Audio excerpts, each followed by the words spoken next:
Hi there, Kath Gammack, rig market analyst with Westwood Global Energy, here with a quick recap on some of the offshore rig market news during the period 17th up to and including the 23rd of January. Seadrill announced the award of 2 new contracts and 1 extension in the past week. Seadrill ultra-deepwater drillship West Carina secured an extension with Petrobras for continued work off Brazil through April of 2026. The rig had previously been scheduled to be released in February this year. The 2015 built unit has been working with Petrobras under commitments dating back to October of 2022. While the rig does not have a follow-up assignment at this time, market sources suggest it is being marketed within Brazil and also in other regions, such as Asia and Africa. Seadrill ultra-deepwater drillship West Capella was awarded a new contract for work off Malaysia from an undisclosed operator. The well-based programme is expected to commence in the second quarter this year for an estimated duration of 440 days, plus priced options for 3 additional wells. The total contract value for the firm term is approximately $157 million, including a $5 million MOB fee and excluding additional services. Industry sources concur that the client is PTTEP Malaysia, as the details fit the tender that closed in the third quarter last year. Seadrill confirmed harsh environment jackup West Dallara secured a new accommodation contract with Equinor on the Norwegian continental shelf. That is scheduled to begin in the third quarter this year and extend into the fourth quarter of 2027. The award is valued at $78 million, with the operator holding 3 additional 3-month options. Before finalising the deal, Seadrill and the current operator, ConocoPhillips, mutually agreed to make the rig available. The adjustment to West Dallara's schedule delivers a net contract value increase of $23 million. Other activities over the past week saw Borr Drilling rename jackup Noble Regina Allen to SIF. As reported by RigLogix recently, the rig arrived off Trinidad and Tobago on the 11th of January this year and is being prepared for redeployment. Chevron mobilised Transocean ultra-deepwater drillship Deepwater Asgard to the Tahiti field. The rig has a permit to continue drilling the IN-003 well in 4,013 feet of water from Green Canyon Block 596 into Green Canyon Block 641. The well was originally spudded in June 2025 by ultra-deepwater drillship Valaris DS-18. Deepwater Asgard is under contract to Chevron until June this year and is understood to be available for charter thereafter.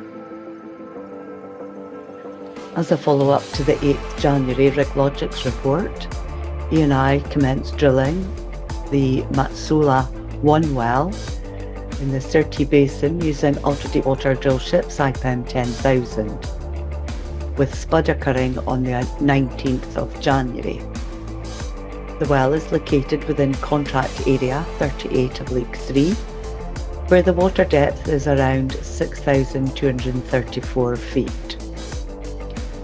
It is reported that the well is expected to reach a depth of 14,765 feet.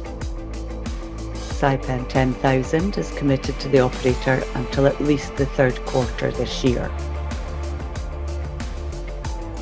Transocean ultra-deepwater drillship Deepwater Thalassa finished operations with Shell and mobilised to South Timbalier Block 61.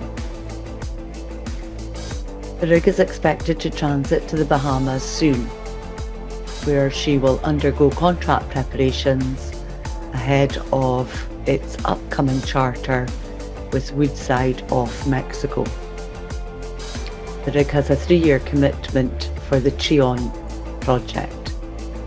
This move will reduce Transocean's US Gulf rig count to 8 drill ships.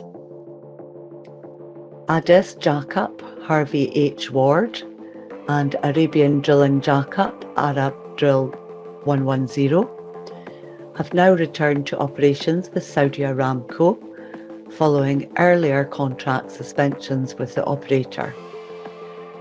The former unit started its suspension period in September of 2024 and the latter in July last year.